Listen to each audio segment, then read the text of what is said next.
Hello, viewers. Welcome to the latest edition of the Hillary Times.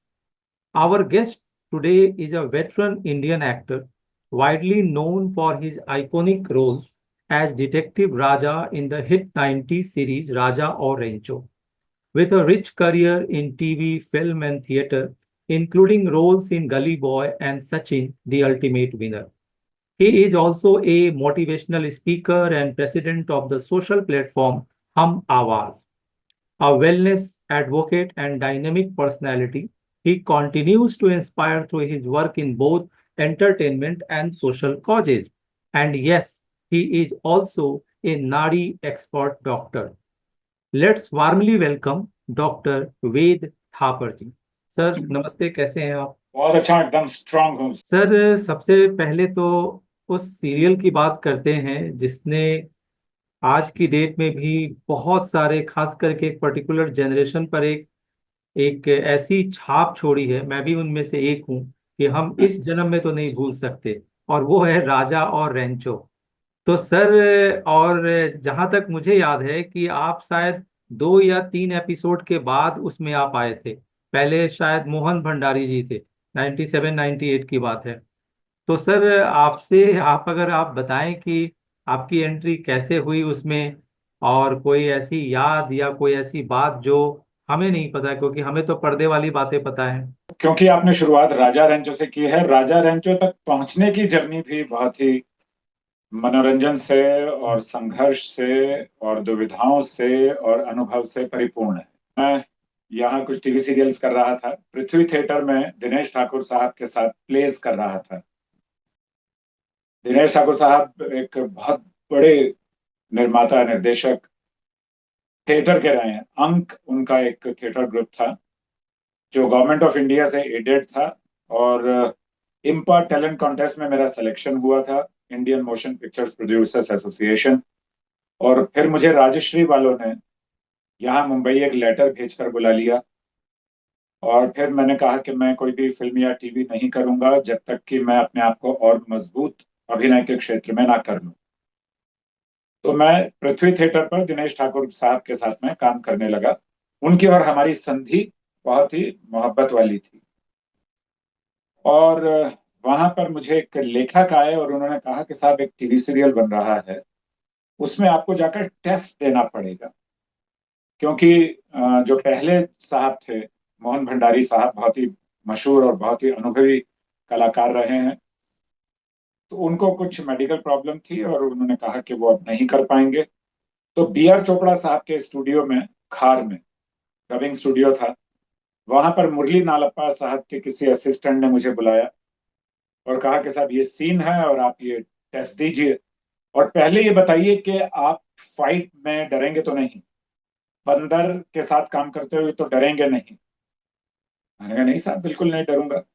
तो बोले, अगर ऐसा हो गया कि बंदर के साथ काम करने में आपको किसी तरह की दुविधा हुई तो फिर बड़ी मुश्किल हो जाएगी, क्योंकि ये जानवर और इंसान की मोहब्बत और जानवर और इंसान की आपसी संधि की कहानी है, और दोनों डिटेक्टिव हैं। तो फिर मैंने जाकर वो टेस्ट दिया, और मुझसे पहले बड़े बड़े कुछ दिग्गज लोग दे गए थे। दिग्गज मतलब एज बिग एज बड़े बड़े नाम, जो फिल्मों में हीरो भी थे और वो टीवी करना चाहते थे, क्योंकि टीवी की बहुत स्ट्रांग शुरुआत हो चुकी थी। तो वो टेस्ट देने के बाद में मुझे बहुत ही मजा आया, और उन लोगों ने सिलेक्शन कर लिया। फिर बोले, एक टेस्ट आपका बंदर के साथ होगा, जिसको रेंचो कहते हैं। और रेंचो के साथ हमारी बहुत अच्छी मोहब्बत हो गई, बहुत सिनर्जी बहुत ही कमाल की हो गई, और हम लोगों ने शूटिंग उसकी शुरू कर दी। ये तो है राजा और रेंचो तक पहुंचने की बात। अब आपके पास जो प्रश्न है कि क्या उसका अनुभव रहा मेरा, तो पहले दिन ही मुझे रेंचो ने यहाँ काट लिया था जबरदस्त। ये बात किसी भी पॉडकास्ट में या किसी भी जगह आई नहीं है। इंसानों में थोड़ी सी चूहलबाजी होती है। हम जानवर को देखते हैं तो छेड़ते हैं उसको। तो उनके जो ट्रेनर थे, वो मणिकंडम, वो आते थे चेन्नई से। उन्होंने कहा उसको कि रेंचो इंगर पुंडे, इधर आकर बैठ जाओ साहब के, इंगे ओकारा, तमिल में बोला उसको। तो जब वो पीछे से चढ़ रहा था तो किसी ने, पीछे शूटिंग वाले ने, या पता नहीं, होटल में हम शूटिंग कर रहे थे जूहू बीच पर, एक 5 सितारा होटल में, किसी ने उसकी पूंछ खींच दी। जब पूंछ खींच दी तो उसने एकदम यहाँ तक आया था मेरे, उसने यहाँ से पकड़ा और ये फाड़ दिया मेरा हाथ। तो जो प्रोड्यूसर, डायरेक्टर और मैनेजमेंट की टीम थी वो बहुत डर गए। क्यों? क्योंकि बहुत मुश्किल से मनाया गया था कि लोगों को कि मेनका गांधी जी से एक परमिशन ली गई थी कि जानवर और इंसान की दोस्ती दिखानी है। मेनका गांधी जी शुरू से बहुत ही डिसिप्लिन थी, स्ट्रिक्ट थी कि हम किसी भी जानवर को फिल्मों में या टीवी में काम करने नहीं देंगे, लेकिन परमिशन मिली। और बहुत सारे हीरोज ने इसलिए मना कर दिया था क्योंकि वो बोले कि बंदर जो है एक ऐसा जानवर है, कुत्ते के साथ काम करो, उसके साथ दोस्ती हो जाएगी, आपको समस्या नहीं होगी। लेकिन बंदर जो है वो बहुत अनएक्सपेक्टेडली रिएक्ट कर देता है, किसी भी समय में मालिक को भी काट सकता है। तो उन्होंने मुझे काटा तो ये घबरा गया कि साहब अब सॉरी, हमारी गलती। मैंने कहा नहीं, आप घबराइए मत, मैं काम करूंगा। और फिर वो 3 इंजेक्शंस लगे और हमारी मोहब्बत जो है फिर 2.5 से 2.75 साल तक चलती रही। और आप पूछते रहेंगे तो मैं आपको बताता रहूंगा। सर, ये खास करके अगर हम मंकी की बात करें तो दो जी। तीन ऐसे सीरियल या मूवी जो हैं वो आज भी सभी के जेहन में हैं। एक तो आपका राजा और रैंचो, एक आंखें जी। मूवी बनी थी, और एक और डेडिकेटेड मूवी था जो था आजादी की ओर। तो हाँ। ये जो मंकी को लेकर के या एनिमल को लेकर के जब हम मूवीज या प्रोग्राम जब हम बनाते हैं, तो ऐसा नहीं लगता कि उसमें कहीं ना कहीं जो मेन जो कैरेक्टर हैं, जैसे जो एक्टर हैं, वो कहीं ना कहीं वो एनिमल के तरफ पब्लिक का जो सिंपैथी है वो ज्यादा चला जाता है। तेरी मेहरबानियां में जैकी श्रॉफ जी को क्रेडिट कम मिला, डॉग को ज्यादा मिल गया, वो खुद भी कहते हैं। हाँ, ये बिल्कुल सही बात है। पर यहाँ पर एक थोड़ा सा फर्क था। बंदर हमारे यहाँ बंदर नहीं है, बंदर को हम हनुमान जी का दूत मानते हैं। और हनुमान जी को हम राम जी का भक्त मानते हैं, अनन्य भक्त मानते हैं। तो ह्यूमन और एनिमल की जो सिनर्जी या रिलेशनशिप थी, उसकी वजह से, और हनुमान जी का और बंदरों का जो एक आपस में प्रेम और स्नेह और रिश्ता है, उसकी वजह से ये हमारे साथ दुविधा नहीं आई। पर हाँ, ये बात सत्य है कि जहाँ जानवर होगा इंसान के साथ तो वो हीरो के ऊपर आ जाता है। ये बात बिल्कुल सत्य है और इसको स्वीकार करना में मुझे किसी तरह का कोई है नहीं है या किसी तरह की समस्या नहीं है। बहुत सारे ऐसे प्रोमिनेंट पर्सनालिटीज, प्रोमिनेंट एक्टर्स को हमने देखा कि उन्होंने जी। काम तो बहुत कुछ किया, आज भी हाँ। एक्टिव हैं, लेकिन उनका कोई एक खास सीरियल, मूवी या रोल उनके बाकी कामों पर भारी पड़ गया। जैसे कि जी। अरुण गोविल जी का मुझे ध्यान आता है।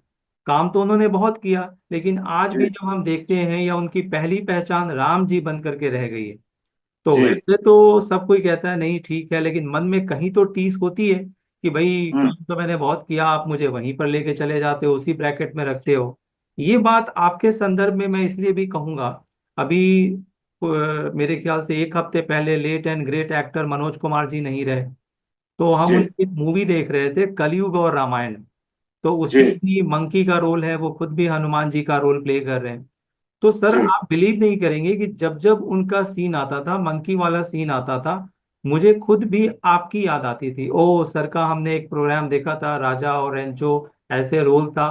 तो सर, आपको ये कुछ अजीब नहीं लगता कि भाई 2025 आया, अब तो मुझे उस ब्रैकेट से बाहर निकालो, मैंने और भी काम किया है, आप लोग मुझे बार बार राजा और रेंचो के ब्रैकेट में या उस इमेज में क्यों रखते हो? ये बहुत सारे कलाकारों के साथ हुआ है। अमित जी कहीं भी जाते हैं, इतना काम करते हैं, एक उनकी शहंशाह को लेकर के लोग बार बार बातें करते हैं। तो आप इसे कैसे देखते हैं? ये ऐसा है, ये भी आपका प्रश्न बहुत सत्य है कि जब जब पहला तो ये था कि जानवर के साथ काम करेंगे तो जानवर का महत्व हीरो जितना ही हो जाता है। और ये भी बात है कि राजा और रेंचो आज तक मुझे 2025, जैसे अभी आपने कहा, कि लोग लोग मुझे उसी रूप में देखना चाहते हैं और लोग उसी चीज को ज्यादा याद रखते हैं, तो मैं इसको सकारात्मक तरीके से लेता हूँ। I take it in a very positive manner कि उस वो ऐसा छा गया है लोगों के दिलो दिमाग में कि लोगों के दिलो दिमाग से नहीं निकल रहा। लोगों के दिलो दिमाग से ना निकले तो कोई बात नहीं है, लेकिन जो हमारी फ्रेटर्निटी है, जिसे हम फिल्म फ्रेटर्निटी या टीवी फ्रेटर्निटी बोलते हैं, उनके दिमाग से निकलना चाहिए, ये बहुत जरूरी है। क्योंकि वो मुझे उसी तरह के रोल के लिए बुलाते हैं जो मैं सालों से मना करता आ रहा हूँ कि आप डिटेक्टिव कर लीजिए, आप बॉस का कैरेक्टर कर लीजिए, आप फाइट वाले हीरो का कैरेक्टर कर लीजिए। तो मैंने कहा भाई, मैंने 1286 शोज किए हैं, 33 प्रोडक्शंस के दिनेश ठाकुर साहब के साथ देश और विदेश में, हिंदी, इंग्लिश, उर्दू और अलग भाषाओं में। लेकिन आप मुझे उसी कैटेगरी में क्यों रखते हैं? पर हमारे यहाँ एक, हम आउट ऑफ द बॉक्स जाकर सोचना नहीं चाहते, चाहे वो समाज हो और चाहे वो हमारा फिल्मी समाज हो। हम कहते हैं कि ये इस जगह हिट है, इनको इसी जगह फिट कर दीजिए जिससे कि हमें यानी कि प्रोड्यूसर, डायरेक्टर, राइटर को मेहनत ना करनी पड़े। तो ये हम अभी तक उस शिकंजे से बाहर नहीं निकले। आप देखिए ना, सनी देओल को आपने कहाँ देखा? एक्शन में देखा। और जब भी उनका एक फिल्म आई थी डॉक्टर चंद्र प्रकाश द्विवेदी की, जिसमें उन्होंने एक पांडे जी का रोल किया था, पर लोगों ने किसी भी सूरत में स्वीकार नहीं किया। धर्म जी को हमेशा एक्शन या रोमांटिक में देखते रहे। धर्म जी ने अपनी छवि तोड़ने की बहुत कोशिश की, 3-4 फिल्में प्रोड्यूस की, उनको नहीं तोड़ा। तो इसमें कलाकार की कमी नहीं है, इसमें उस समाज का थोड़ा सा परिवर्तन लाने की जरूरत है, जो किसी भी एक इंसान को एक रूप में देखकर उसके बाद शायद उसके दिमाग से वो आकृति हटती नहीं है। और ऐसा ही हमारे फिल्मी समाज का भी है, वो हटता ही नहीं है। तो इसका मुझे नुकसान तो हुआ है। आपने डिफरेंट डिफरेंट कम से कम 2-3 जनरेशन्स के साथ तो आपने काम किया, उनको देख भी रहे हैं, करीब से देख रहे हैं। जी। आपने कैमरे के बदलते एस्पेक्ट को भी देखा, कैमरे की लैंग्वेज भी चेंज हो गई, स्क्रीन की भी लैंग्वेज चेंज हो गई। कभी हम्म। बड़े तहजीब और तमीज वाली लैंग्वेज थी, आज स्क्रीन पर कुछ और लैंग्वेज आ गई। तो हम्म। आपने जो इतना दौर देखा, आज हम आपके इंट्रोडक्शन में हम वेटरन शब्द यूज कर रहे हैं और प्राउडली कर रहे हैं। तो हम्म। आपसे ये जानना है कि आपकी नज़र में ये जो आपने फिल्म फ्रेटर्निटी कहा, टीवी फ्रेटर्निटी कहा, इसमें कितना बदलाव आया है? और आप जैसे एक्टर्स जिनकी पहचान इतने पुरानी है, वो कितना कंफर्टेबल फील करते हैं या कितना पॉजिटिव या नेगेटिव चेंजेस देखते हैं? ये सारी चीजें समाज ने और फिल्म वालों ने स्वीकार कर ली हैं, तो इसे लोग नेगेटिव नहीं देख रहे हैं। भाषा का सही मानों में कहूँ तो बहुत बुरा शब्द है जो मैं इस्तेमाल कर रहा हूँ, बलात्कार हुआ है।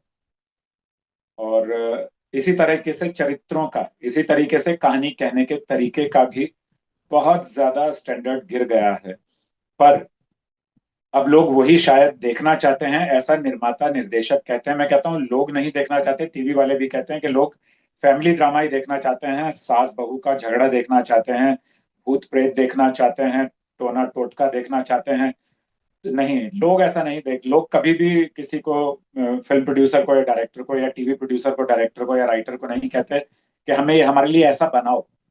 आप जैसा परोसते हैं, लोगों को कई बार अपने ड्राइंग रूम में खुशी से देखना पड़ता है, कई बार मजबूरी में, लेकिन फिल्में तो मजबूरी में ही देखनी पड़ती हैं।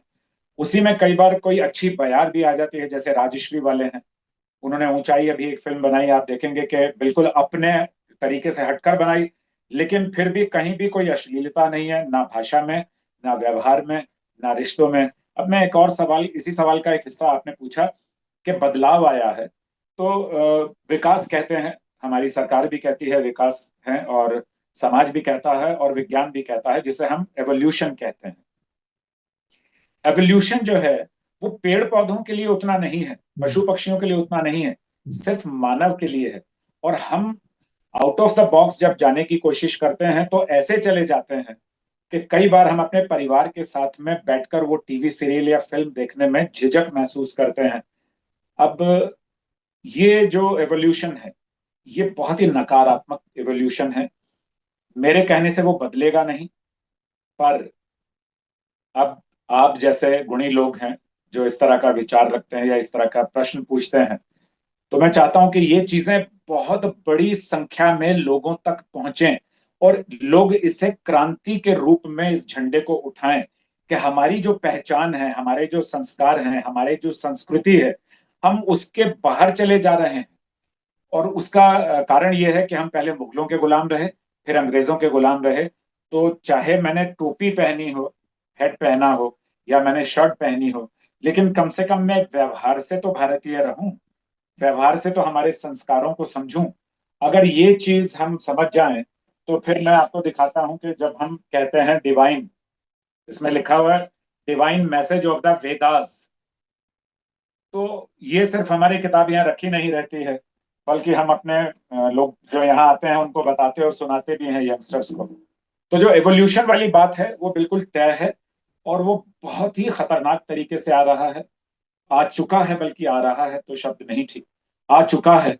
और हम कुछ नहीं कर पा रहे हैं, खासकर हम जो कलाकार हैं, जिन्हें अभिनेता या अभिनेत्रियां कहते हैं। हमारे अंदर पावर ही नहीं है, ऊर्जा ही नहीं है कि हम जिस किसी चीज के लिए हाथ खड़ा कर सकें। ये सब, ये बदलाव की आवश्यकता है यहाँ ना। हम इतने कमजोर जात हैं, हमारी जो जाति और अभिनेताओं की जो कास्ट है या पूरी एक कम्युनिटी है, हम बहुत कमजोर कम्युनिटी है। हमारे अंदर एकता नाम की बहुत कमी है। और मैं बहुत स्पष्ट कह देता हूँ, मैं अभी जहां से आ रहा हूँ वहां पर एक पहले म्यूजिकल प्रोग्राम था, और उसके बाद में एक छोटा सा पॉडकास्ट था, जिसमें कल हनुमान जी का जन्मदिन है। तो उस पर मैंने कुछ गाया भी है, अभी किसी स्टूडियो में भी मैं था। पर वहां बहुत सारे लोग इकट्ठा थे, क्योंकि बाद में पॉडकास्ट था, वो स्टूडियो था, और वहां लोगों ने प्रश्न किए इसी विषय में कि कल हनुमान जयंती है। मैंने कहा भाई, जयंती नहीं है, जन्मदिन है। जयंती और जन्मदिन में बहुत, तो हम इवोल्यूशन के मामले में बहुत ज्यादा भटके हैं, हमने ओवर कर दिया है, हमने वो ओढ़ लिया जिसकी हमें आवश्यकता नहीं है। जैसा आपने कहा कि जो हमारा देश था मुगलों के अंदर में रहा, ब्रिटिशर्स का भी गुलाम रहा कई सौ सालों तक। हम तो जी। गुलामों के भी गुलाम रहे जहां तक मुझे याद है। जी। तो सर, आपने अभी तक की जर्नी में कोई ऐसा रोल जो आप नहीं करना चाहते हो, मगर यारी दोस्ती में किसी संबंध के दबाव में आपने किया हो, लगता हो ये मैंने कहाँ ये जबरदस्ती का सौदा कर लिया, कभी ऐसा हुआ? नहीं, ऐसा नहीं हुआ, लेकिन ऐसा हुआ कि जो किया वो पब्लिक के सामने पूरा नहीं आया। वो कुछ बड़े बड़े दिग्गज अभिनेताओं ने रोल कटवा दिए। उनका मैं ऐसे तो नाम भी ले सकता हूँ, लेकिन लूंगा इसलिए नहीं क्योंकि किसी का अपमान करना मेरे संस्कारों का हिस्सा नहीं है। मेरा फाइनल हो गया फिल्म, बड़ी फिल्म, बहुत बड़े डायरेक्टर, बहुत बड़ा प्रोडक्शन हाउस, बहुत बड़े एक्टर्स, और बहुत मल्टी स्टार फिल्म थी। और उसमें मेरा जो कैरेक्टर था वो ऐसा था कि जब सेट पर हम कर रहे थे तो लोग हंस हंस के दीवाने हो गए थे, क्योंकि हम थिएटर वाले हैं। तो हम तो मजाहिया रोल भी, यानी कॉमिक भी करेंगे, हम एक्शन भी करेंगे, हम सीरियस भी करेंगे, हम हर तरह के चरित्र करेंगे। वो एक बात मेरे साथ हुई है 3 बार कम से कम, और तीनों ही बार फिल्म में मेरे साथ वो बात हुई है। एक बार जो टीवी में था उसमें मैं बचा किसकी वजह से, जैकी श्रॉफ साहब की वजह से, क्योंकि वो बहुत हावी हो गया था एक मुख्य किरदार पर। तो उन्होंने कहा कि इसको पूरे के पूरे को निकाल दो। तो जैकी श्रॉफ साहब मुझे बहुत प्यार करते हैं, और उनको पता चली ये बात, बोले बिल्कुल नहीं निकलेगा। और वो उस चैनल के उस समय करता धरता भी थे, वन ऑफ द डायरेक्टर थे। पर ऐसा नहीं हुआ कि मैंने नापसंद का रोल किया हो, या किसी मजबूरी में दोस्ती की वजह से कर लिया हो। जो मैंने दूसरी बात बताई वो भी बिल्कुल ठीक है कि कट गए रोल, और ऐसे रोल कट गए जिनका दुख होता है। सर, आपने एक बात कही, जो आपने कहा कि जो कलाकार की जो ये डिपार्टमेंट है फिल्मी कम्युनिटी। कलाकारों का, अभिनेताओं का, अभिनेत्रियों का, ये कुछ कमजोर होते हैं, आपने हाँ। कहा। इसको आधार मान करके मैं एक बात आपको बताना चाहता हूँ कि सर, जब हम एटीज में, जब हमने स्कूली डेज में, जब हम फिल्में देखते थे, अमित जी की फिल्में देखते थे, अमिताभ जी का, तो हमें जी। लगता था, और उस समय स्कोल्डिंग, बीटिंग, ये सब बहुत कॉमन था स्कूलों में, आजकल नहीं है। तो यस। हमें लगता था कि अगर अमिताभ बच्चन जी एक बार हमारे स्कूल में आ गए तो हमारे सारे टीचर्स को सुधार देंगे, हमारे लिए बड़ा हेल्दी एनवायरनमेंट हो जाएगा। जब हम जी। बड़े हुए तो हमें रियलाइज हुआ कि भाई, ये तो किसी भी मौके पर सोशल इश्यूज पर ये अपने लिए नहीं बोलते, ये तो केवल फिल्मों की बात है। हमें लगा कि भाई बात वो नहीं है जो ये फिल्मों में दिखाते हैं। दूसरी बात कि कई एक्टर से जब हमें बात करने का मौका मिला, हम उनसे कहते हैं कि सर, आप तो अमित जी का डायलॉग, बंगला है, पैसा है, प्रॉपर्टी है, सब कुछ है, तो गालियां देने की जरूरत क्यों पड़ी? तो वो कहते हैं अगर हम नहीं देंगे तो कोई दूसरा आधे रेट पर करने को तैयार है, और हम्म। आप मोटिवेशनल स्पीकर भी हैं। तो सर, जी। आप ये बताइए कि ऐसे मोटिवेशन की कमी क्यों है? ये जो हीरो का रोल प्ले करते हैं, समाज प्रवर्तक का रोल प्ले करते हैं, ये अपने लिए क्यों आवाज नहीं उठाते? ये कौम क्यों कमजोर है? अभी थोड़ी देर पहले मैंने कहा था कि हमारा देश गुलाम रहा है मुगलों का और अंग्रेजों का। और गुलामी आज तक भी हमारे जहन से गई नहीं। हम गुलामी का भय भी है, असुरक्षा भी है, और गुलामी का मजा भी है। तो उस समय में जब भगत सिंह और सुखदेव और राजगुरु थे, वो बहुत ही यंग थे जब उनको फांसी चढ़ा दी गई, समय से पहले 23 साल के थे। उसके बाद में कहावत बन गई थी कि हर कोई ये चाहता है कि भगत सिंह तो पैदा हो, लेकिन मेरे घर में नहीं, पड़ोसी के यहाँ पैदा हो, बिल्कुल। क्योंकि मैं अपने बच्चे का बलिदान नहीं दे सकता। यही हमारे जो फिल्मी नायक होते हैं, उसमें मैं आपको कुछ ऐसे नाम गिनवाता हूँ जो रियल लाइफ में हीरो हैं। रियल लाइफ में हीरो हैं, जैसे कि संजय दत्त, जैसे कि जैकी श्रॉफ। रियल लाइफ का मतलब है, अभी देखिए, अब मैं उस तरफ नहीं जाऊंगा कि क्या केस हुआ एंड ऑल दिस थिंग्स, लेकिन वो जो कैरेक्टर हीरो, नायक जो होता है ना, वो रियल लाइफ में भी नायक हैं। They are the heroes. Jackie Shroff, Sanjay Dutt, Javed Jaffrey साहब, ठीक है। अभी जो एक अभिनेता आए हैं और बहुत बड़ा नाम हो गया है, विकी कौशल साहब, ये रियल लाइफ में भी हीरो हैं। इनको जब जब मौका मिला, ये खड़े हुए हैं, और इन्होंने समाज के लिए, ये स्कूलों में, मैं सुखविंदर सिंह जो सिंगर हैं, आपको यकीन नहीं होगा, मेरा जो एनजीओ है हम आवाज, मैंने कहा कि मुझे एक साइकिल रैली करनी है, लेकिन झोपड़पट्टी का स्कूल है, उसमें मेरे पास 125 के करीब बच्चे हैं, 125 साइकिल हैं हमारे पास, तो आपको मुख्य अतिथि की तरह आना पड़ेगा। तो किसी को भी जब आप इतने बड़े नाम को बुलाएंगे, सुखविंदर सिंह को या जावेद जाफरी को या संजय दत्त साहब को, तो उनको लगेगा ना स्टेज बना होगा, माइक होगा, कुर्सियों पे लोग बैठे होंगे, बड़ा सा हॉल कुछ होगा। मैंने पहले कहा था झोपड़पट्टी में साहब, छोटी सी गली में स्कूल है, वहां 125 के करीब बच्चे बाहर मेन रोड पर साइकिल पर हैं, वो पहले अंदर आएंगे, आपकी बातचीत सुनेंगे। तो उन्होंने आकर देखा कि, मुझे पूछा कि सर स्टेज वगैरह, मैंने कहा इस गली में तो बस यही है, कोई कुर्सी नहीं, कोई स्टेज नहीं, आप खड़े हुए हैं, माइक भी नहीं है, जो हमारे पास डिक्टाफोन होता है, जो हेलो पब्लिक में हम बोलते हैं हट जाओ हट जाओ, उसमें सुखविंदर सिंह जी ने गाने गाए। कोई म्यूजिक नहीं, कुछ नहीं, कोई माइक नहीं, इसे बोलते हैं रियल हीरो। अब आपने जो कहा ना कि हम 80s में जब पढ़ते थे और उस समय मारपीट और डांट वगैरह, गाली वगैरह टीचर बहुत दिया करते, तो हम चाहते थे कि अमिताभ बच्चन साहब आए, और वो क्योंकि नायक हैं, वो फिल्मों में ऐसा करते हैं, तो शायद हमारे टीचर्स को सुधार देंगे। हम सब, ज्यादातर जो हम में से लोग हैं, वो कागज के हीरो, सब कागज के हीरो हैं। एक तो ये कारण होता है कि जब बहुत जो प्रसिद्ध लोग हैं, बड़े स्टार हैं, वो पब्लिक में जाते हैं तो लोग उनको तंग बहुत करते हैं। एक ये कारण होता है कि वो समाज में हीरो नहीं बन सकते। और दूसरा ये कारण होता है कि हमें समझ में नहीं आता कि हम इतनी प्रसिद्धि को संभालें और संभाल के उसको आगे कैसे चलें।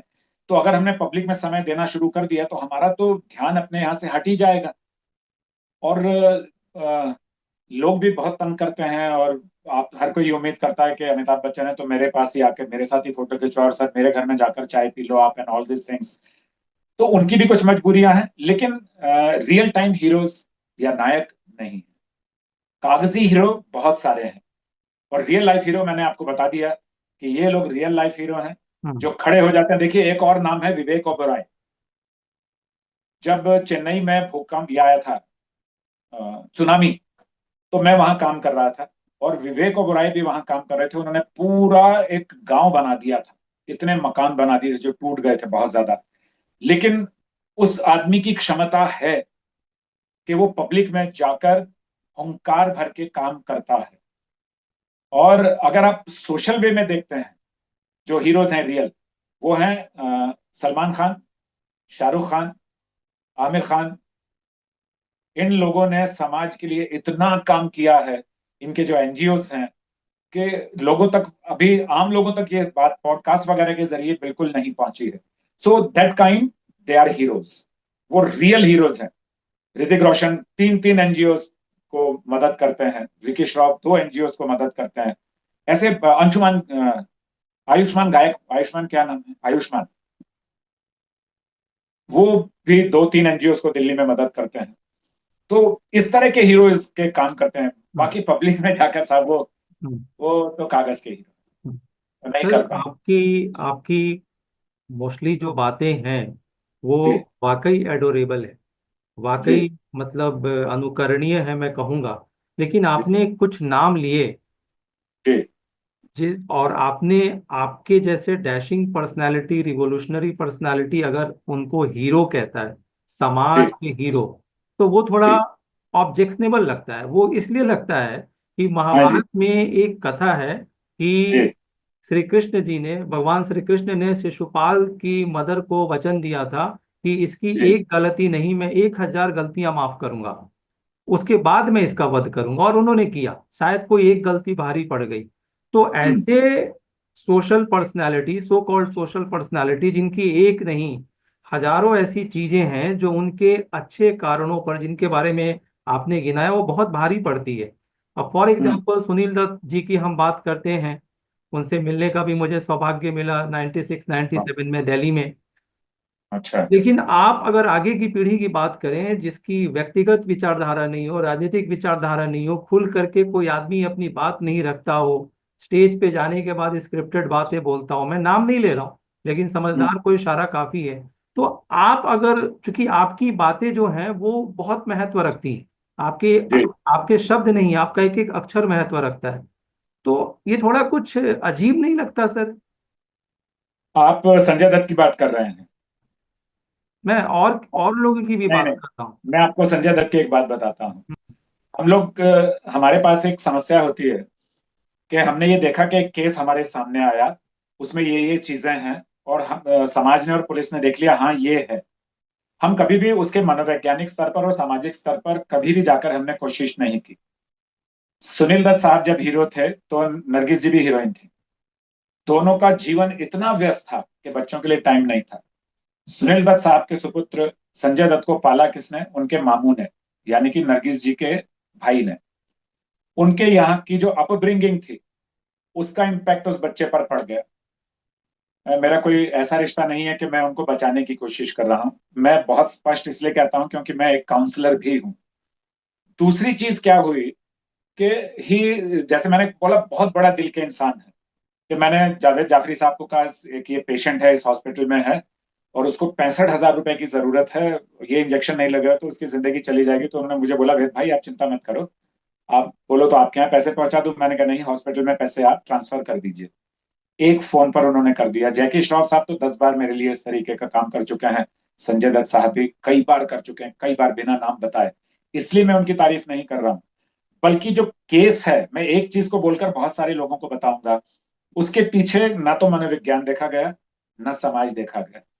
उसके पीछे सिर्फ एक देखा गया कि ये एक बिगड़ा हुआ लड़का है। वो अपने लिए भी बहुत ऐसी बातें बोल देते हैं। संजू बाबा, बाबा उनको प्यार से बोलते हैं, कि लोगों को लगता है यार ये बुरा आदमी ही है। एक्चुअली बुराई के पीछे एक बड़ा सामाजिक, हर बुराई के पीछे एक बड़ा सामाजिक कारण होता है।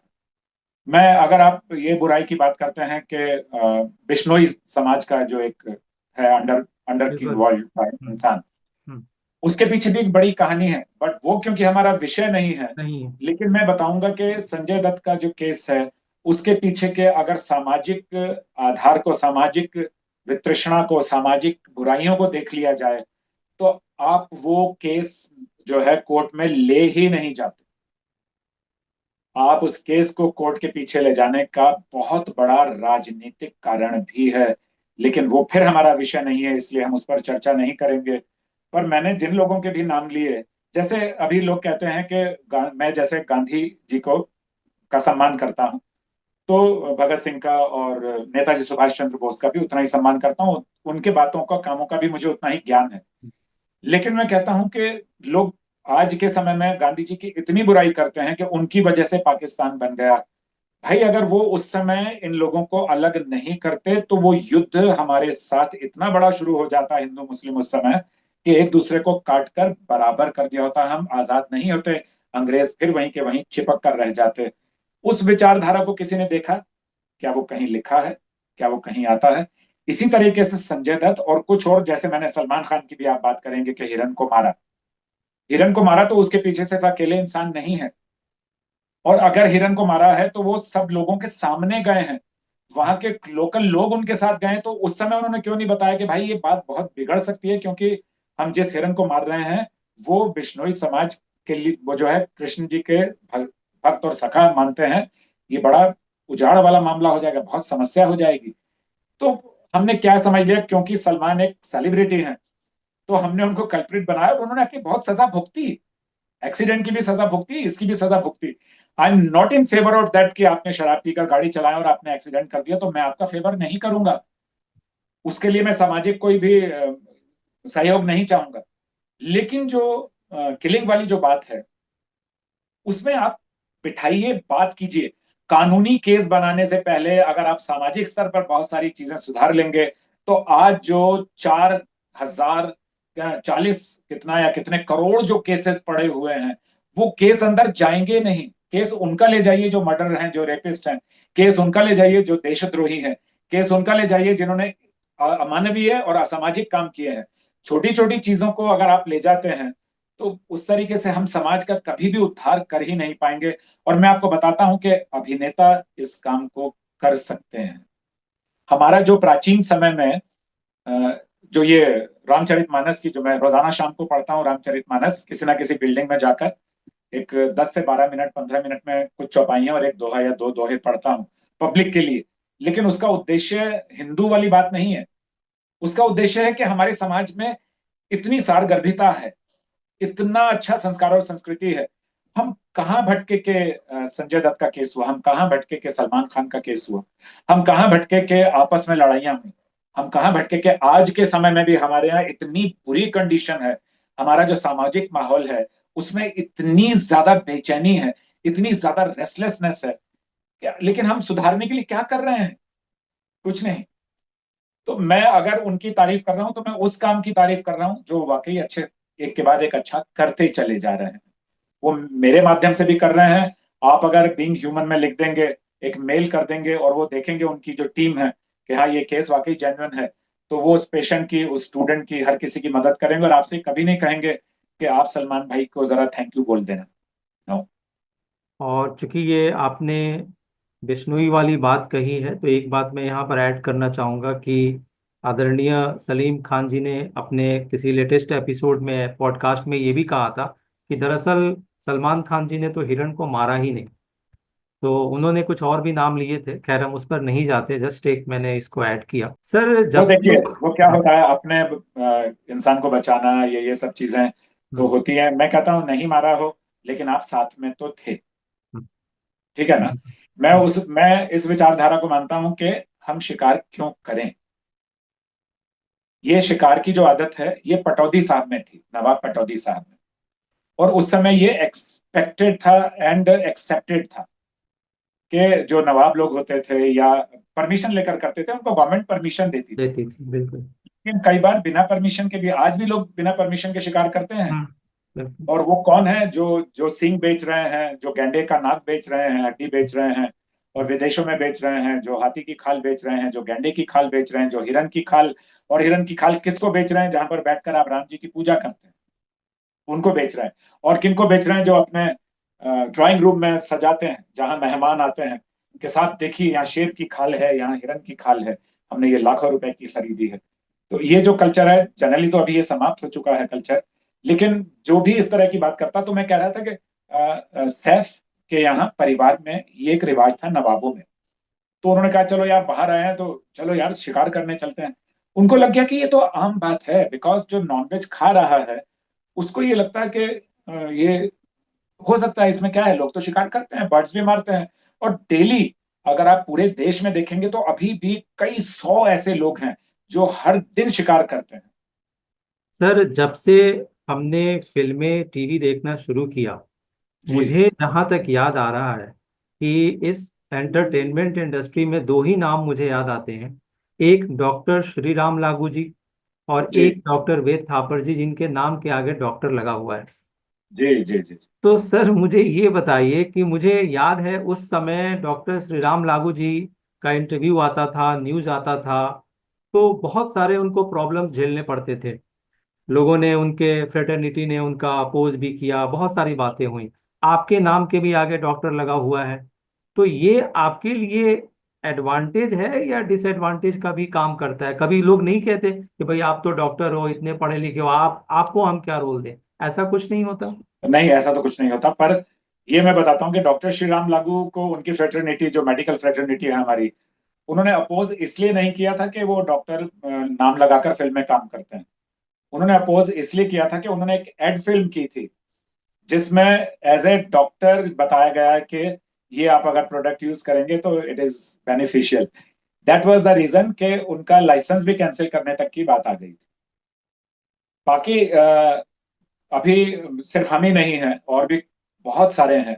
अभी मैंने एक टीवी से वेब सीरीज कर रहा था, उसमें जो हीरोइन थी, काइंड ऑफ हीरोइन मतलब थी वो, उसमें वो डॉक्टर हैं।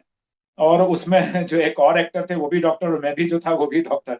अब तो बहुत सारे डॉक्टर सिर्फ फिल्म इंडस्ट्री में नहीं बल्कि पुलिस में भी चले गए हैं, जिनको बिल्कुल। मेडिकल में कहीं कुछ नहीं मिल रहा है, वो हॉस्पिटल में जॉब नहीं मिल रहा, गवर्नमेंट जॉब नहीं मिल रहा, प्राइवेटली वो नहीं शुरू करते तो एक दो एग्जाम देकर पुलिस में चले जाते हैं जी। एक बात आप बताइए, अक्सर हम रियल लाइफ में देखते हैं कि जब किसी व्यक्ति के साथ, अगर वो टाटा अंबानी हो तब तो कोई क्वेश्चन नहीं करता, लेकिन मेरे जैसा साधारण आदमी या इस तरीके के ग्रुप के लोग, जब उसके साथ एक से दो, दो से तीन एडजेक्टिव जुड़ता है, अगर मैं कहूँ कि जी मैं एजुकेशन में भी हूँ, मेडिकल में भी हूँ, मीडिया में हूँ, तो लोग आमतौर पर कहते हैं, दो बातें कहते हैं। एक तो कहते हैं कि jack of all trades master of none, पता नहीं शायद हम्म। डोंट में कहते हो। कई बार लोग ये भी कहते हैं, हमें कहते हैं, हमारे जैसे साधारण लोगों को, एक काम से काम नहीं चल रहा है क्या जो आप इधर उधर भी कर रहे हो। लेकिन आप एक अद्वितीय व्यक्तित्व हैं, खासकर मेरे लिए। मैं सिर्फ कैमरे पर नहीं बोल रहा हूँ, मन से बोल रहा हूँ कि आप रियली, मेरी नज़र में आप एक एडोरेबल पर्सनैलिटी हैं। तो आप एक एक्टर भी हैं, मोटिवेशनल स्पीकर भी हैं, सोशल वर्कर भी हैं, नाड़ी के एक्सपर्ट डॉक्टर भी हैं, और भी बहुत सारी चीजें जहां तक हमारी रीच नहीं है। तो सर, दो बातें मुझे जाननी है। एक तो इनमें से कौन सा व्यक्तित्व, कौन सा एडजेक्टिव आपके दिल के करीब है, और दूसरी बात कि इन सब को मैनेज करना कितना आसान रहता है, कितना मुश्किल होता है। तो आपने कहा कि इनमें से कौन सा दिल के करीब है और इसको मैनेज करना क्या है, ये मैं थोड़ी देर में बताता हूँ। पहले मैं बताता हूँ कि jack of all and master क्या है, मास्टर ऑफ नन। उसमें सबसे बड़ा नाम आता है राज कपूर साहब का। उसके बाद नाम आता है मनोज कुमार साहब का। मनोज कुमार साहब को दिलीप कुमार साहब, डॉक्टर साहब कहकर बुलाते थे, क्योंकि मनोज कुमार साहब होम्योपैथ प्रैक्टिस करते थे। और राज कपूर साहब को क्यों जैक ऑफ ऑल कहा जाता है, वो तबला भी बजाते थे, म्यूजिशियन के साथ भी बैठते थे। स्टोरी में भी उनका इतना इन्वॉल्वमेंट होता था कि आपको हर फ्रेम में लगता था कि राज कपूर साहब के सिवा तो ये स्टोरी, ये वाला सीन नहीं हो सकता था, ये वाली स्क्रिप्ट, ये वाला स्क्रीन पे ऐसा नहीं बन सकता था, ये वाली कैरेक्टराइजेशन ऐसा नहीं हो सकता था। सेटिंग में आपको एक फिल्म बताता हूँ, सत्यम शिवम सुंदरम। सत्यम शिवम सुंदरम में पंडित जी का घर है। पंडित जी के घर में उनकी बेटी है जो फिल्म की हीरोइन है, बाद में बनती है। वो बच्चे का रोल किसने किया, पद्मिनी कोल्हापुरे ने। और वो पद्मिनी कोल्हापुरे का जो घर है, उसमें जब आप एंटर करते हैं तो पुराने समय की बात है, तो बाहर दो आले बने हुए हैं, आले आप समझते होंगे। हाँ हाँ, बिल्कुल। उन उन आलों में दिए रखे जाते थे हम्म, जिससे कि रोशनी हो रात में। हम्म, हम्म। तो राज कपूर साहब का जब वो सेटिंग हुई, बन गया, सबने कहा जी रेडी है। तो उनके जो राधु कर्माकर कैमरामैन थे, राज कपूर, मेरा भी भाग्य हुआ कि मैंने उनके साथ काम किया, सौभाग्य की बात है। तो सब लोगों ने कहा रेडी है, राज कपूर साहब ने कहा शॉर्ट वॉट रेडी। एक मिनट रुक जाओ, रुक जाओ, नहीं चाहिए मुझे रेडी, कैसे आप लाइट वाइट लगा दी जब तक मैंने नहीं कहा है। बोले क्या हो गया। बोले जहां पर दिया रखा जाता है वो तेल या घी, तेल से ही जलता है। तो जब आप दिए में तेल डालते हैं तो वहीं नहीं रुक जाता, वो थोड़ा सा नीचे भी बहता है, तो साहब इस दीवार पर वो तेल बहता हुआ दिखना चाहिए। ये है राज कपूर साहब की स्पेशलिटी। अब आपने मुझसे पूछा कि मेरे दिल के अजीज कौन था, तो मैं पैदा होते तो डॉक्टर नहीं था, ठीक है। मैं पैदा होते क्या था, मैं पैदा होते कलाकार था, क्योंकि मेरे पिताजी क्लासिकल सिंगर। और जब देश आजाद नहीं था, गुलाम था, तो पेशावर का जो पहला रेडियो स्टेशन खुला था, उसके पहले क्लासिकल सिंगर और गजल सिंगर मेरे फादर थे। At his teen age, he was a teenager, 13 years, जब उन्होंने पहली बार वो क्लासिकल गजल गाई थी उस पर।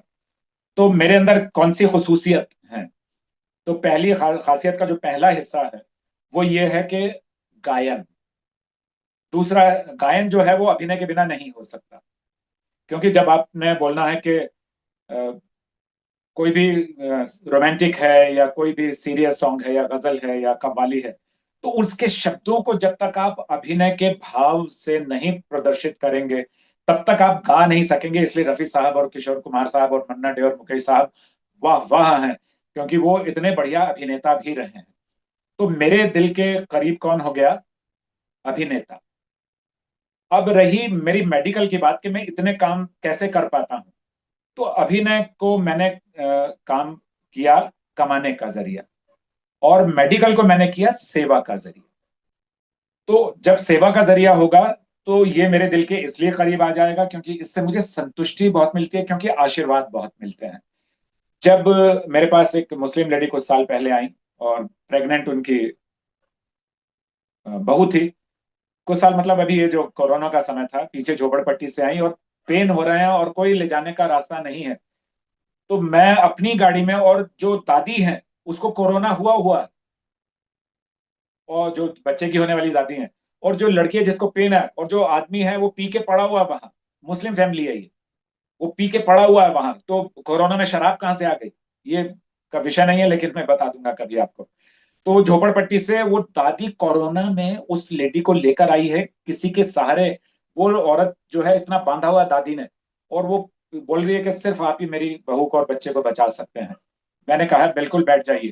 दादी को पीछे बिठाया, औरत जो प्रेग्नेंट थी उनको आगे बिठाया, और फिर लेकर गया, दोनों को अलग अलग एडमिट कराया, दादी भी बच गई और बच्चा भी ईश्वर की कृपा से बहुत अच्छा स्वस्थ पैदा हो गया।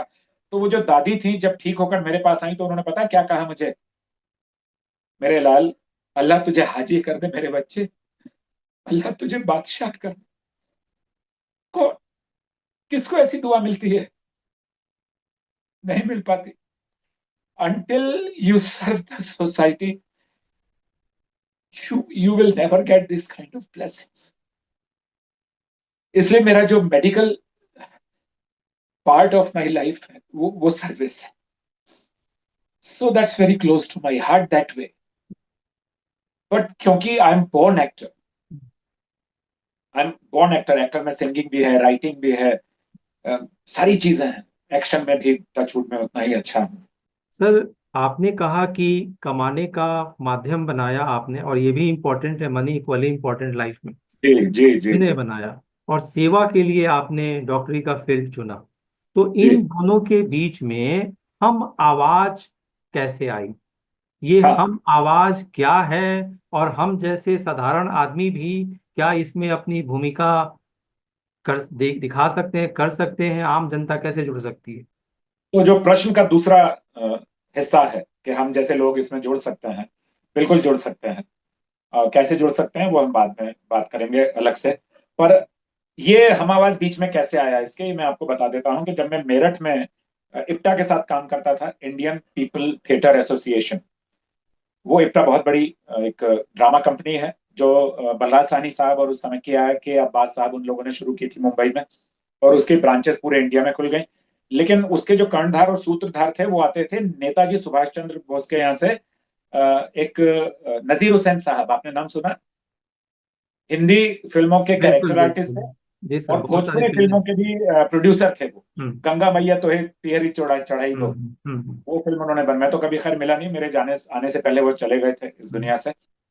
तो वो जो इप्टा से पहले हमारा एक घर का थिएटर ग्रुप था मेरठ में, हम्म उसका नाम था स्पोर्टिंग स्टार क्लब।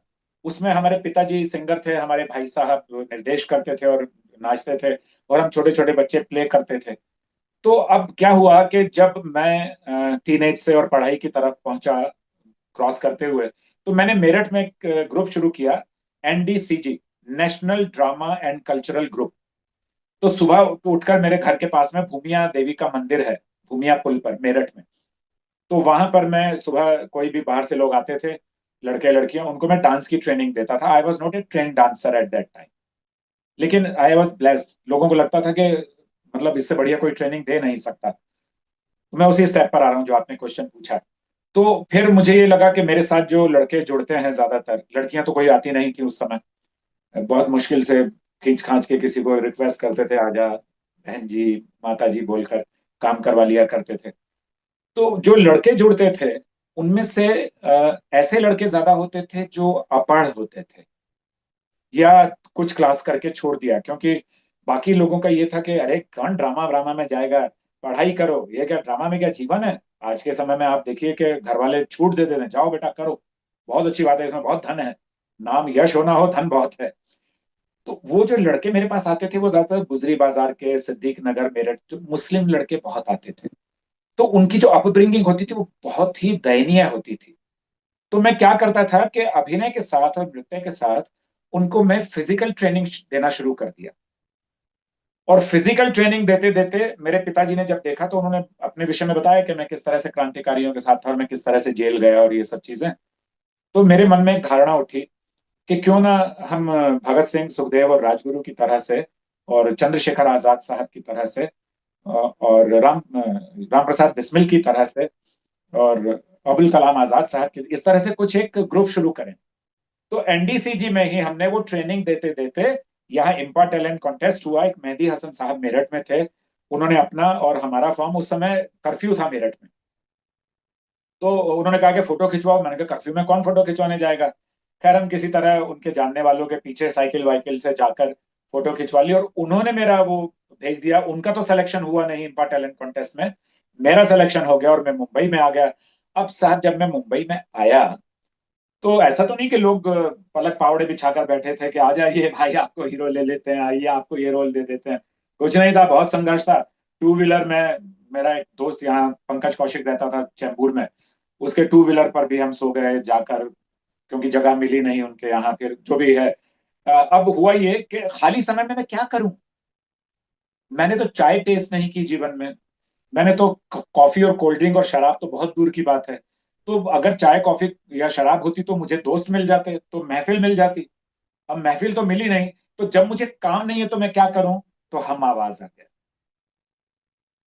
हम आवाज इस तरीके से वजूद में आया कि मेरे पास जो समय था उसका मैंने फिर यहाँ से मार्शल आर्ट की ट्रेनिंग जो मेरठ में ली थी कुछ, फिर कुछ यहाँ आकर ब्लैक बेल्ट हुआ, और कुछ डिजास्टर मैनेजमेंट की ट्रेनिंग, उसमें ministry of home affairs, government of India ने भी मुझे मदद किया एनडीआरएफ के माध्यम से। तो बहुत सारे स्कूल्स कॉलेजेस में जाकर मैं प्रोग्राम करने लगा। उन्हीं दिनों में ये कारगिल हो गया, तो मैं स्कूल स्कूल जाकर, गली मोहल्ले में और जूहू बीच पर जाकर गाता था कि भाई ये जुड़ो जुड़ो जुड़ो समाज के साथ में। फौजी सिर्फ मरने के लिए या कुर्बानी देने के लिए नहीं होते हैं।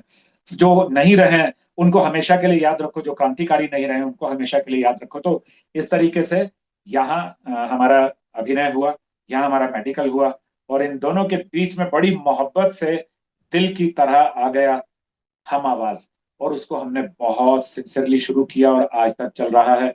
उसमें भी बड़े बड़े लोग, मंगल मंगल ढिल्लों साहब थे उसमें, एक बड़े कलाकार हुए हैं बिल्कुल जो भी बिल्कुल। कुछ समय पहले, हम्म। उन्होंने बड़ी मदद की, और कुछ साहब डॉक्टर्स मिले, कुछ ये मिले, इस तरह से हम आवाज आ गया। ये खास करके किन चीजों पर ये संस्था काम करती है?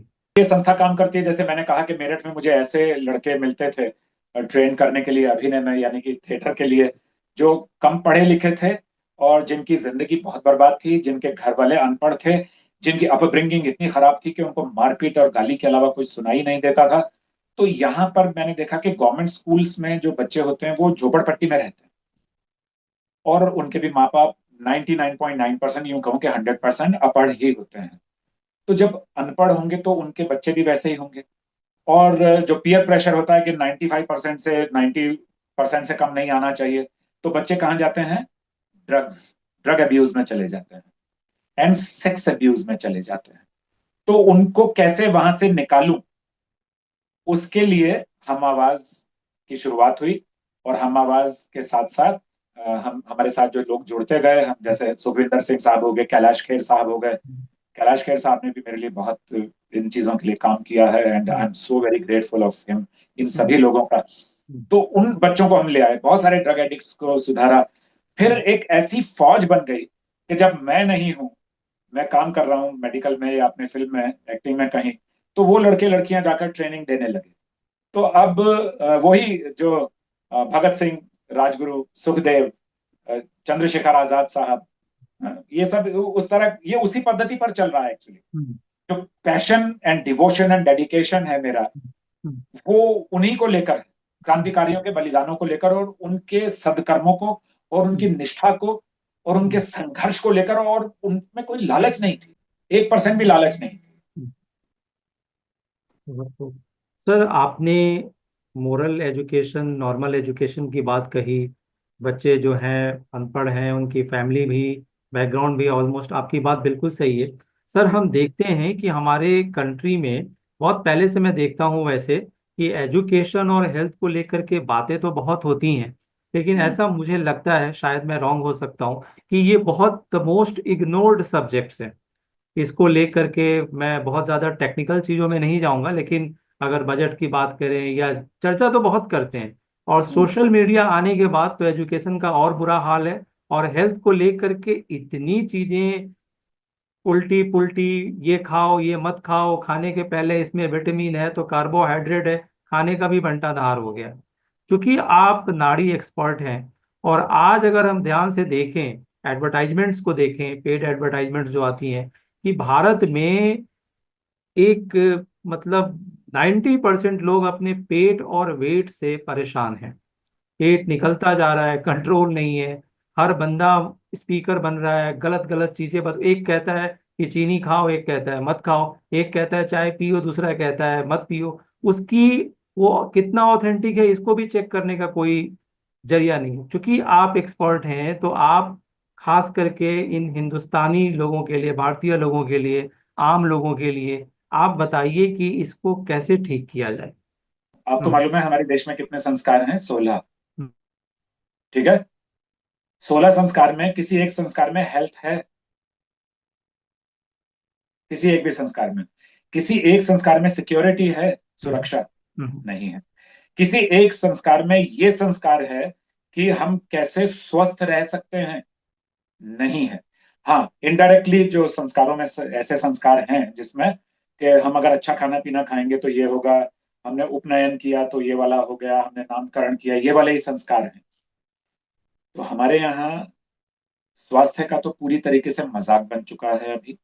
और हम सिर्फ एक चीज को जानते हैं, जो मैं एवोल्यूशन की बात करता हूँ, बहुत करारा चांटा मारता हूँ अपने प्रोग्राम्स में जो भी इस तरह की बात करता हूँ, कि कोई भी सरकार, चाहे वो दिल्ली की सरकार आम आदमी पार्टी की रही हो, चाहे वो दिल्ली की भाजपा की रही हो, चाहे वो कांग्रेस रही हो, चाहे वो सपा बसपा शिवसेना, कोई भी डीएमके पीएम जितने भी हैं, कभी भी किसी ने समाज के हित के लिए स्वास्थ्य के स्तर पर, शिक्षा के स्तर पर, भाईचारे के स्तर पर या सामाजिक कार्यों के स्तर पर कोई काम नहीं किया। बिल्डिंग बना लेने से, बुलेट ट्रेन बना लेने से, सिर्फ मेट्रो ट्रेन बना लेने से, ब्रिजेस बना लेने से, वो सारी चीजें जरूरत हैं, लेकिन जो सबसे अहम बात है उसे तो हम छोड़ते ही चले जा रहे हैं। उसका तो हमने कभी भी ध्यान ही नहीं दिया। तो अब आप देखिए कि जब एक अभिनेता समाज को बदल सकता है, फिल्में समाज को बदल सकती हैं, लेकिन वो बदल नहीं रही। बल्कि सिगरेट जो पहले एक कोई गवर्नमेंट थी उन्होंने बिल्कुल बंद करवा दी थी, आज देखिए कि कोई फिल्म ऐसी नहीं है जिसमें सिगरेट पी रहे हैं, हर कोई सिगरेट पी रहा है। और उस पर लिखते हैं स्टेट्यूटरी वार्निंग कि smoking is injurious to health, it is so harmful, और टबैको खाने से और गुटखा खाने से आपको कैंसर हो सकता है। उस पर फोटो बनाने से कुछ नहीं होगा जब तक कि नायक को आप इन सब चीजों से दूर नहीं करेंगे। आज मैं अगर नायक हूं और मैंने किसी को हक किया, किस किया और पब्लिकली कर दिया, कि कहीं रूम में कर रहे हैं कहीं पब्लिक कर रहे हैं, तो लोग कहते हैं कि this is free. When it is being shown in the films और टीवी और वेब सीरीज, तो then why can't we do it? We are so free and independent to do all this kind of activities and even the drugs also. Hmm. इसी तरीके से health का बड़ा मजाक है। तो कभी भी हम इस टॉपिक पर बात करेंगे। मैं जाने से पहले, क्योंकि मेडिकल इमरजेंसी है, आपको एक बात कहना चाहूंगा आपके माध्यम से, उन लोगों को जो भी ये पॉडकास्ट देखने वाले हैं, कि आपने जो ये काम किया है, जिस तरीके से प्रश्न पूछे हैं, मैं उससे बहुत प्रसन्न इसलिए हूं क्योंकि लोग अ, बहुत ही रेगुलर काइंड के क्वेश्चन पूछते हैं। कई बार पॉडकास्ट का वो प्रश्नों के उत्तर देखते हुए मुझे महसूस होता है, मैं बीच में उनको बोलता हूँ भाई साहब कुछ सोच विचार कर ले आइए ना, जिससे कि कुछ मुझे भी अच्छा लगे कि मेरे गुण का, मेरे ज्ञान का कुछ सदुपयोग हो सकता है, एक अभिनेता के तौर पर, एक नागरिक के तौर पर, एक मेडिकल पर्सन के तौर पर। तो बहुत बहुत धन्यवाद पहली तो बात उसके लिए। आपका उद्देश्य बड़ा अच्छा है, उसके लिए बहुत धन्यवाद। लेकिन मैं एक बात कहना चाहूंगा कि इस अभिनेताओं को समाज के बदलाव के लिए पूरी निष्ठा से, भाईचारे से एकजुट होकर आगे आना चाहिए। अभिनेता, अगर मैंने बोला तो अभिनेत्री भी उसी में आ जाती हैं, और जो उससे संबंधित लोग हैं, जैसे संगीत वाले लोग हैं, गाना लिखने वाले लोग हैं, और नृत्य निर्देशक हैं, और निर्देशक हैं, और निर्माता हैं, और फिल्मों के फाइनेंसर्स हैं, और जो कॉर्पोरेट कंपनियां हैं जो फिल्मों को प्रोड्यूस कर रही हैं और रिलीज कर रही हैं, डिस्ट्रीब्यूट कर रही हैं। तो इस पॉडकास्ट के माध्यम से मैंने अपने दिल की बात कही। बहुत बहुत धन्यवाद। आप सभी खूब स्वस्थ रहें। तो व्यूवर्स, आप देख रहे थे द हिलरी टाइम्स का यह लेटेस्ट एपिसोड, जिसमें हम बातचीत कर रहे थे डॉक्टर वेद थापर जी से। तो आपको आज का एपिसोड कैसा लगा? आप हमें लाइक, शेयर और कमेंट के माध्यम से आप हमें बता सकते हैं, और मुझे आपके कमेंट का इंतजार रहेगा, जैसे पहले रहता था, आज भी है और आगे भी रहेगा। तो आप इसे देखते रहिए। आपने हमें समय दिया, इसके लिए थैंक यू सो मच। मैं हूं आप सभी का दोस्त, a very common man, Ashish Kumar. जय हिंद।